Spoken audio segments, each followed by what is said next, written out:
do a quick rapid fire round now. What book would you recommend every entrepreneur should read? There's a brilliant book by an economist called Deirdre McCluskey. It's called Economical Writing. It's the book that I have given most to most people, and I have no copy of it myself. I've probably bought this book 7 or 8 times, and I've given it away. It's a tiny book, and it's rules for writing. And it's better than Strunk and White. It's better than any writing thing that you've come across. It is the work of a master writer. So McCluskey starts out life as a PhD economist at Harvard, then moves very quickly to becoming an economic historian, is just an incredible person. 500 papers published, 30 books, extraordinary breadth. And it teaches you how to write for economics, or teaches you how to write? It teaches you how to write precisely and in your own voice. Oof, buying it today. I'm telling you. Straight in the basket. Everyone needs to buy this. You will thank me later. Amazing. And brand new recommendation. Love that. What's something you need to learn the hard way? That I am not enough. So very often in academia, you're very selfish, right? You become an expert in a certain area. You're in your own little room typing away, and and that's all. And that it leads to a certain level of it leads to hyper levels of competence, but in a certain very, very, very defined area. And when you try to do anything else, so we specialize these people, right? You're already a little weird because you've chosen to become an academic. Then we stick you in a room for 5 years. You talk to almost no one. And at the end of it, we bring you out and you're like, all right, off you go there and communicate with those 500 humans. Like, it's not a great, like, the lack of sunlight alone as a training process, it's not brilliant for that. But what it does do is it does give you a certain level of expertise about a thing. When you want to do anything else apart from that, you need people. And one of the things that I've loved doing is in working with teams and working as part of a team, not leading it, but being part of it. It's brilliant, and I really, really like it. I've learned over time to just do my best to shut up. I'm a yapper, like I'm always yapping. Some of it is just because I think really quickly, and some of it is I think I may have a better idea. Very often I don't. I need to shut up. So what I have on my wrist all the time is literally, shut up. Is that a tattoo or is that written in pen? S-U, shut up. Yeah. Is that a tattoo or is it in pen? It's a pen. I every day I write it down because I just need to shut up more. That's hilarious. No, because I'm a yapper, like, and I think if you're kind of hyperverbal, it's a problem. It's great for podcasts. Like, this is the dream, to be fair. Yeah, it's great for podcasts, but it's not great if you're in a meeting and you need to listen to other people. Fair. You need self-awareness. Though is huge. To have that self-awareness alone.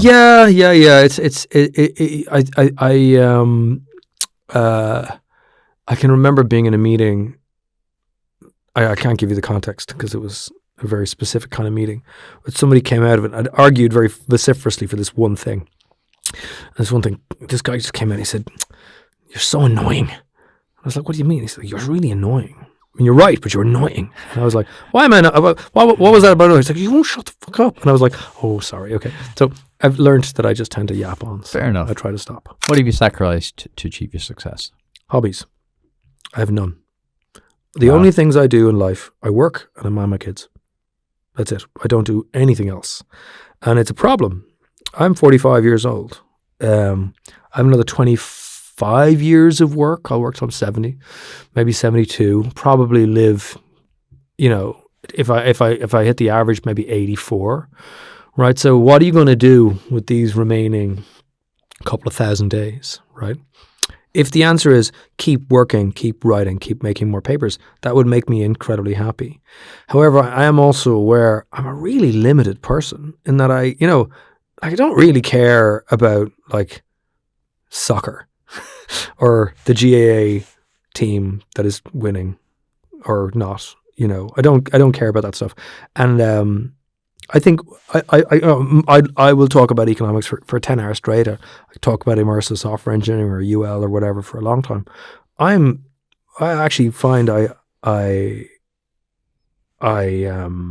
just don't have that much to talk about when it's not on these subjects. So I would like to develop that. However, hobbies for middle-aged men.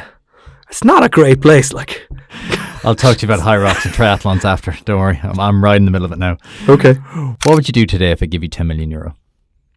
I would build a new kind of program where we could do two things. I would split the money.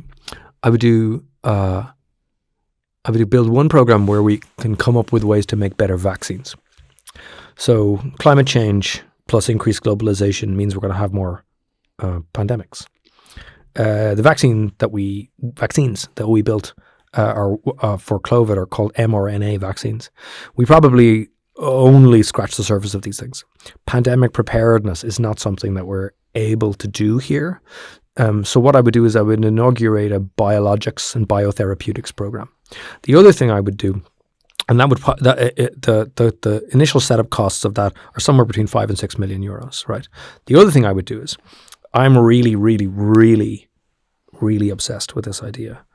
The country needs people who can make things, biologics, biotherapeutics, software engineering, whatever. And it needs people who can sell things. And we don't teach sales, really. And I don't just mean sales. I don't mean, Glenn Glary Jazz and Ross. hands and I don't mean cold calling. I don't mean that. What I mean is like sales, marketing, business development, revenue growth, all that kind of stuff. There's a new science of this out there, right? It's organizational behavior, it's psychology, it's very rich, it's very mixed, it's very pop psychology as well. Some of it's snake oil, some of it's the purest bullshit, some of it's absolutely fantastic. And all of it is stuff that gets taught in companies to people after they finish like a geography degree or whatever. Yeah. Which tells me that there's been a market failure. If you got somebody who would have been an amazing salesman at 18, but you have to wait till they're 26 and miserable, having failed to implement their geography degree properly, and then they get two things through, and it's like, oh my God, Bob, you would have been an amazing salesman from day one. We our current Leaving Cert, it doesn't scan for what makes a good salesperson. So all the psychological research shows really, really good people who are really good at driving revenue growth. They are extremely high on emotional intelligence. They also have a really high will to dominate. They really want to get on. They really want to compete. But the third thing about them is they're deeply analytical, right? The Leaving Cert doesn't scan for most of that. So I would do those two things. I would build these new programs because I just think that there are cohorts of exceptional people that are currently being funneled into these massified spaces. I don't feel that. I feel like we're using a scatter gun when we should be using a sniper rifle. We should be more targeted, should be more differentiated. And if we are, like, the future is incredible because the talent is off the charts. What's fascinating about that is you said nothing about yourself in that answer. You were going to set up two programs. You didn't say going to buy a Ferrari. Really interesting insight into your psychology. I'm going to give you 1 million euro, but you can only invest in one company or one person. Who is it?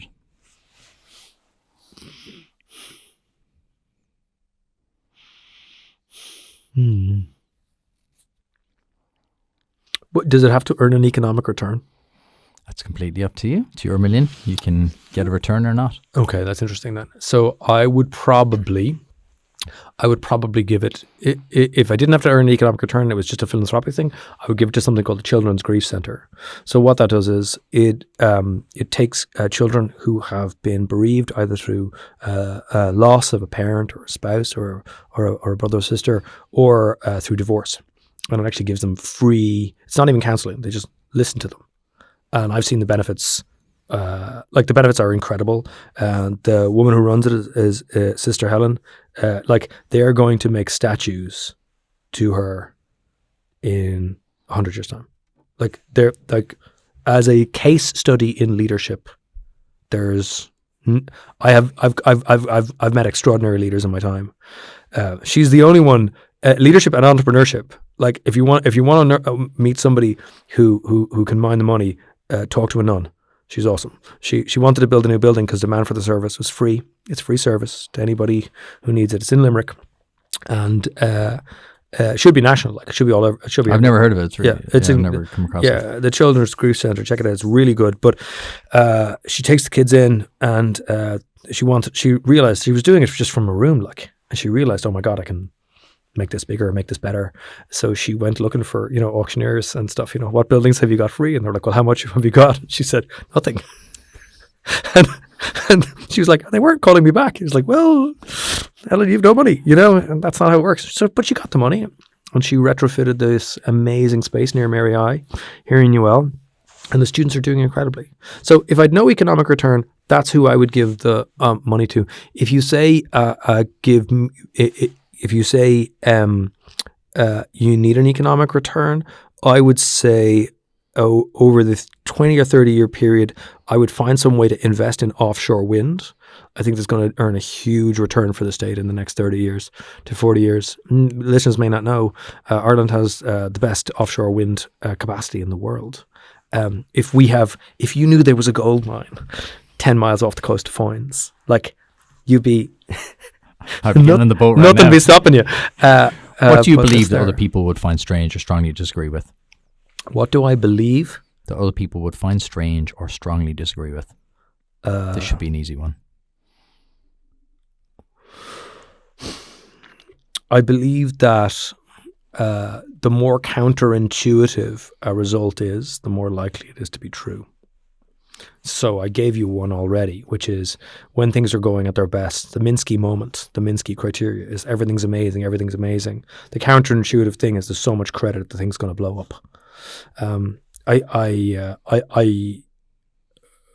I genuinely believe that we often don't realize how often the counterintuitive is the thing that's running us forward. When things are at their worst, that's just before things are going to get better. It's counterintuitive at the moment that you're at your worst, that things are just about to get better. You are not going to believe at time T0, when you're depressed and the business is failing and things are going to go wrong, that at T+1, boom, right? Something changes. It's counterintuitive in the moment. Looking back, it's grand. But in the moment, that's not what's not there. Stories only make sense in reverse. Yeah. What's one thing you spend money on that brings you immense happiness? My children. They cost me an absolute fortune. Everything they do seems to cost €1,000. Like they're really into rowing. They love rowing. They're really good at rowing. So we moved house to get them closer to the rowing. That's commitment. Well, no, it just basically got me out of driving them places, when I drove, my son came back, he was hiking in Snowdonia. It's beautiful. Yeah, it was great. I mean, he was destroyed when he came back, but whatever, he had a great time. But I just love listening to them. I learned so much from them. Like, I just think they're so much better. Like this generation, they're so much better. They're better mentally. They're better physically. They're better emotionally. They can speak to things. Their curiosity is phenomenal. Curiosity. Their self-belief is off the charts. And I don't just mean my kids. I mean, like, all the young people I speak to. I was at the Young Scientist this year. Like, if you're not feeling great about yourself, get a ticket to the Young Scientist and just walk around. After an hour, it's just awesome. It's just awesome. And when you meet the winner, Sean, Jesus, like, you just go, it's going to be grand. My idea is to start the next venture fund that's only going to invest in the Young Scientist every year. That's bang, a cool idea. There's the check. That's a Off cool you go. idea. Do whatever. Yeah. We can work on that one. What's your final piece of advice to every founder listening? Be pessimistically optimistic. And what I mean by that is you should be optimistic that the future is better than the present. Otherwise, you would not be entering into this very difficult, stressful, sleep-depriving, risky endeavor. Like, you are an optimist because you've chosen to do this. But you must temper that with some pessimism, which is you need to mind the money. You need to make sure that things are okay. You need to go through the bullshit of the bureaucracy if it's going to create a better salesperson for you. You need to be aware that there's a world in which this thing doesn't work out. And in that world, being a little bit pessimistic is a really good thing. And so balancing the two is important. I do know people who are like 100% optimist. And like, to me, that looks like craziness. I also know people who are 100% pessimist, right? Now, the pessimists are all in public sector jobs. Weirdly enough. And they can't get fired. The optimists are all founders, right? Yeah. And I just think, and I've seen some of it go wrong for them, and I'm thinking, Jesus, if you were just a little bit kind of